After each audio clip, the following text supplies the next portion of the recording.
आज हामी बाइबलमा उल्लेख गरिएको एउटा एकदमै गहिरो आत्मिक अभ्यास उपवासबारे कुरा गर्नेछौं। ल आउनुहोस् यो विषयमा अलिक गहिरिएरै जाउँ। त्यसो भए सबैभन्दा पहिले त यो बुझौं, आखिर उपवास भनेको के हो? यही प्रश्नबाट हाम्रो आजको पूरै कुराकानीको जग बस्छ। बाइबल अनुसार हेर्ने हो भने उपवास भनेको खाली भोके बस्नु मात्रै होइन, यो त खासमा परमेश्वरको अगाडि आफूलाई नम्र बनाउने एउटा तरिका हो। खाना र पानी जस्ता शारीरिक कुराहरूलाई केही समयको लागि पन्छाएर प्रार्थनामा विशेष ध्यान दिनु हो। यसको मुख्य लक्ष्य नै परमेश्वरसँगको सम्बन्धलाई अझै गहिरो बनाउनु हो।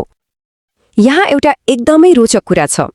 येशूले यदि उपवास बस्यौ भने भन्नु भएन, बरु जब उपवास बस्छौ भन्नुभयो। यो सानो शब्दले ठूलो अर्थ राख्छ। यसले के देखाउँछ भने उपवासलाई एउटा सामान्य र स्वाभाविक आत्मिक अभ्यासको रूपमा लिइन्थ्यो। ल परिभाषा त थाहा भयो, तर अब प्रश्न उठ्छ, उपवास बस्नु चाहिँ किन? यसको उद्देश्य के हो त? अब हामी उपवास पछाडिका मुख्य कारणहरू के हुन् भनेर खोज्नेछौँ र यो अभ्यासले कसरी आत्मिक जीवनलाई बलियो बनाउँछ भनेर हेर्नेछौँ। उपवास बस्नुको पहिलो कारण हो परमेश्वरको इच्छा र उहाँको निर्देशन खोज्नु। खास गरी कुनै ठूलो निर्णय लिनु अघि वा कुनै महत्त्वपूर्ण काम सुरु गर्नुभन्दा पहिले उपवासले बाहिरी हल्लाखल्लालाई शान्त पारेर परमेश्वरको आवाज सुन्न मनलाई तयार पार्छ। प्रेरितको पुस्तकमा यसको एउटा गजबको उदाहरण छ। सुरुको मण्डलीका अगुवाहरूले ठूलो निर्णय लिनु अघि प्रार्थना र उपवासमा समय बिताए, अनि ठिक त्यही बेला पवित्र आत्माले उनीहरूलाई स्पष्ट निर्देशन दिनुभयो। यसले देखाउँछ कि उपवास मार्गदर्शन खोज्ने कति शक्तिशाली माध्यम हो। अब दोस्रो कारण हो आत्मालाई नम्र बनाउनु। हाम्रो दैनिक जीवनमा हामी प्राय आफ्नै बल र बुद्धिमा भर पर्छौं, होइन त? तर उपवासले हामीलाई हाम्रो शारीरिक कमजोरीको याद दिलाउँछ र हामी परमेश्वरमाथि कति निर्भर छौं भन्ने कुरालाई फेरि ताजा बनाइदिन्छ। यो जानी आफूलाई परमेश्वरको अगाडि होच्याउने एउटा काम हो। भजन संग्रहको यो पदले पनि ठ्याक्कै यही कुरा भन्छ। उपवास बाहिरी देखावाको लागि होइन, तर आफ्नो घमण्डलाई छोडेर परमेश्वरको सामु आत्मालाई झुकाउनको लागि हो।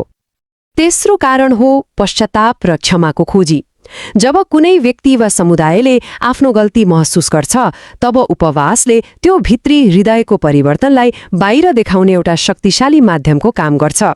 यो भनेको म साँच्चै दुखी छु र फर्कन चाहन्छु भनेर मनैदेखि व्यक्त गर्ने एउटा तरिका हो। योएल अगमवक्ताको यो शक्तिशाली आह्वानले यही कुरालाई जोड दिन्छ। परमेश्वरले केवल बाहिरी काम मात्र खोज्नुहुन्न, तर उपवास, रुवाई र बिलापसँगै साँचो हृदयले फर्केको चाहनुहुन्छ। चौथो कारण चाहिँ अझ गहिरो छ। यो हो आत्मिक लडाई र त्यसमा विजय पाउनको लागि।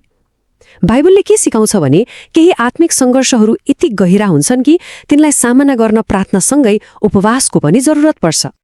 यो सिद्धान्त येशू आफैले सिकाउनु भएको हो। जब उहाँका चेलाहरूले एउटा दुष्ट आत्मालाई धपाउन सकेनन्, उहाँले स्पष्ट पार्नुभयो कि केही आत्मिक शक्तिहरूको सामना गर्न प्रार्थना र उपवासबाट आउने विशेष आत्मिक अधिकार चाहिन्छ। र अब पाँचौं अनि सायद सबैभन्दा बलियो कारण हो येशू ख्रीष्ट आफैले बनाएर जानुभएको बाटोलाई पछ्याउनु। उहाँले आफ्नो सेवा सुरु गर्नुभन्दा ठिक अगाडि उपवास बस्नुभयो, जसले यो अभ्यास कति महत्त्वपूर्ण छ भन्ने कुरालाई स्थापित गर्छ।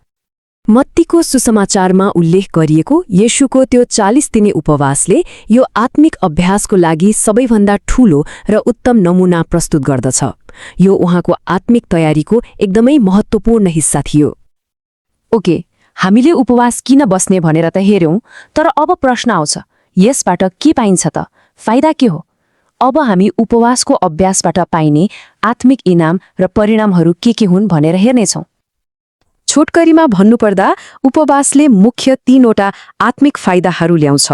पहिलो, परमेश्वरसँगको सम्बन्ध अझ नजिक र गहिलो हुन्छ। दोस्रो, प्रार्थनाहरू अझ शक्तिशाली हुन्छन्। र तेस्रो, जीवनका महत्त्वपूर्ण मोडहरूमा स्पष्ट ईश्वरीय मार्गदर्शन पाइन्छ। याकुब र एज्राका यी पदहरूले यी फाइदाहरूलाई पुष्टि गर्छन्। याकुबको पुस्तकमा एउटा बाचा छ, जब हामी उपवासद्वारा परमेश्वरको नजिक जाने प्रयास गर्छौं, उहाँ पनि हाम्रो नजिक आउनुहुन्छ। अनि एज्राको पुस्तकले एउटा वास्तविक अनुभव बताउँछ। जब उनीहरूले उपवाससहित प्रार्थना गरे, परमेश्वरले साँच्चै सुन्नुभयो। यसले उपवासको काम र त्यसको परिणामबीच कस्तो सीधा सम्बन्ध छ भन्ने कुरा देखाउँछ। अहिलेसम्म हामीले उपवासको किन र के बारेमा कुरा गर्यौं, तर अब हामी यो कुराकानीको सबैभन्दा महत्त्वपूर्ण मोडमा आइपुगेका छौं। अब हामी शारीरिक कामबाट भित्री मनसायतिर अर्थात् उपवासको साँचो अर्थ के हो भन्नेतर्फ लाग्दैछौं। ल, एकछिन सोचौं त, के उपवासको अर्थ भनेको केवल केही घण्टा वा केही दिन भोकै बस्नु मात्रै हो? के यतिले मात्र पुग्छ त? यो प्रश्नले हामीलाई उपवासको बाहिरी तहबाट भित्र गहिरो सत्यतर्फ डोर्याउँछ। यशायाको पुस्तकको यो शक्तिशाली पदले उपवासलाई हेर्ने हाम्रो पूरै नजरिया नै बदल्न सक्छ। यहाँ परमेश्वर आफैले भन्दै हुनुहुन्छ कि उहाँले खोज्नु भएको साँचो उपवास खाना नखानु मात्र होइन, तर न्याय र धार्मिकतासँग जोडिएको छ, जस्तै अन्यायको बन्धन तोड्नु अनि दुखीहरूलाई स्वतन्त्र पार्नु। त्यसो भए मुख्य कुरा के हो भने उपवासमा बाहिरी अभ्यास र भित्री आचरण बीचको फरक बुझ्नुपर्छ। एकातिर केवल खाना त्याग्ने काम छ, तर अर्कोतिर जुन परमेश्वरले खोज्नुहुन्छ त्यो हो न्याय, नम्रता र आज्ञाकारितामा केन्द्रित भएको हृदय। साँचो उपवासले हाम्रो व्यवहारलाई पनि परिवर्तन गर्नुपर्छ। ल, हाम्रो यो कुराकानीको अन्त्यतिर आइपुग्दा आउनुहोस् हामीले सिकेका कुराहरूलाई सारांशमा हेरौं र बाइबलीय उपवासको चुरो कुरा के हो त्यो बुझौं। आजको कुराकानीबाट लिनुपर्ने 3 मुख्य सन्देशहरू छन्।